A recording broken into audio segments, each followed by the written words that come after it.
দেখ এটা কি গাছ? বান্ধবী দেখ কি সুন্দর বাদাম গাছ। কই কই দেখি তো কোথায়?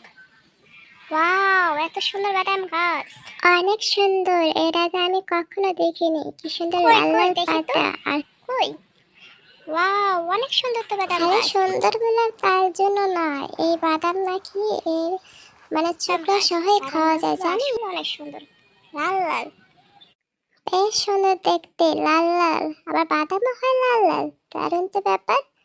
আমি তো এরকম বাদাম গাছ আগে কখনো দেখিনি। আর বাদাম হয় কি কালার? বাদামও লাল লাল হয়। এরকম বাদাম গাছ আমি কখনো দেখিনি।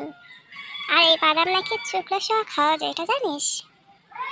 ও মা, তাই নাকি? চোখলা সহ খাওয়া যায়, দারুণ ব্যাপার তো। বাদাম গাছটা যেমন দেখতে সুন্দর তেমনই, তাই না? ও আচ্ছা তাই নাকি? আর জানিস বাদামে প্রচুর পরিমাণ পুষ্টি ও গুণে ভরপুর থাকে। এই বাদামে প্রচুর পরিমাণ পুষ্টি, যা খেলে শরীরে শক্তি বল হয়।